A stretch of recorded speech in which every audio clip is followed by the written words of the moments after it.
Hi, this is Dr. Joe McLaughlin, and I'm the chief of the Alaska section of epidemiology and the state epidemiologist. And I am just giving an update to my previous talk and trying to answer some questions that were not addressed in that first talk, because we're getting a number of questions that are coming up as repeated questions. So I'm just going to go ahead and start with the list that I have in front of me. And if folks have additional questions that I haven't answered in my previous talks, please do go ahead and let us know, and we'll try and address them in future talks. So the first item on my list is transmission. There are a number of people who have emailed us and wanted to know exactly how this virus is transmitted.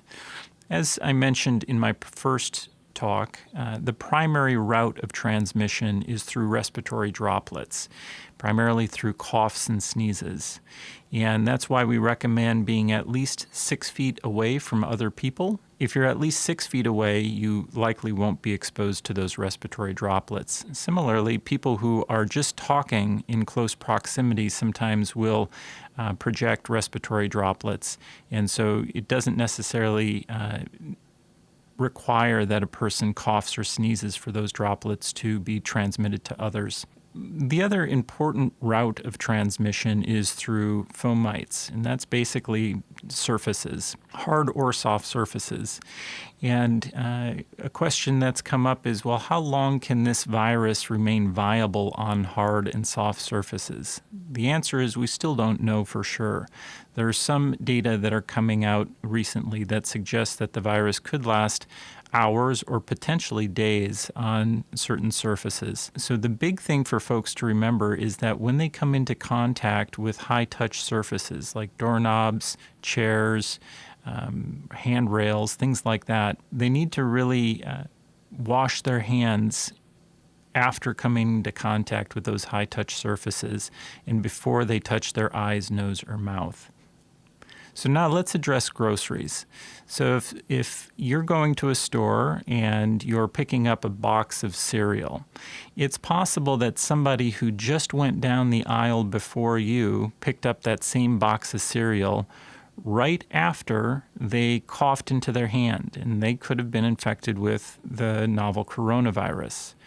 And so it's important when you're in stores or other places where there could be items that have been touched by people who were sick just before you got there, to just keep that in mind.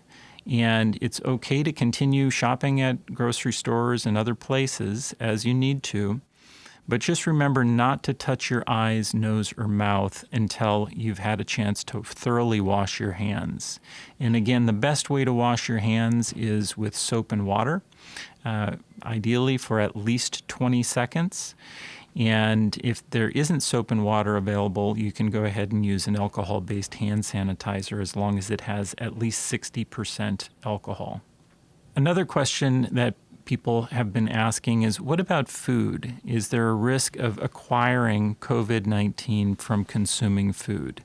COVID-19 is a respiratory pathogen, and so it is not what we call a foodborne pathogen like norovirus or E. coli.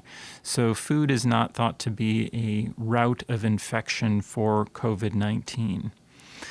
What about pets? A lot of people have pets, and the question frequently comes up, well, can pets transmit the virus? So CDC has some guidance on this. They say that there's no evidence currently to indicate that pets can transmit the virus that causes COVID-19 from one person to the next.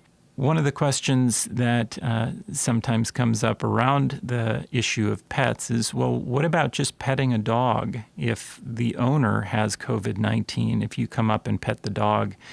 Well, if the owner has just pet the dog and then you come up afterwards, and even though you're maintaining a 6-foot different distance from the owner, you come up and pet that dog, you could potentially have the virus on your hands.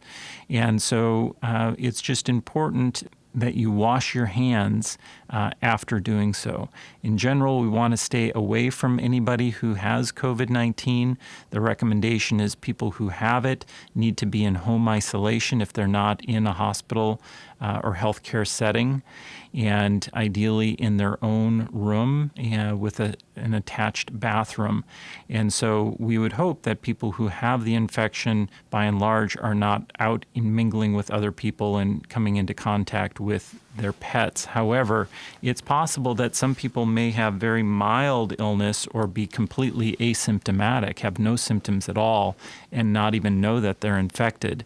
And that could be a situation under which a person has a pet, maybe in a dog park or something, and you would go up and pet that person's dog and potentially be exposed to the virus that way.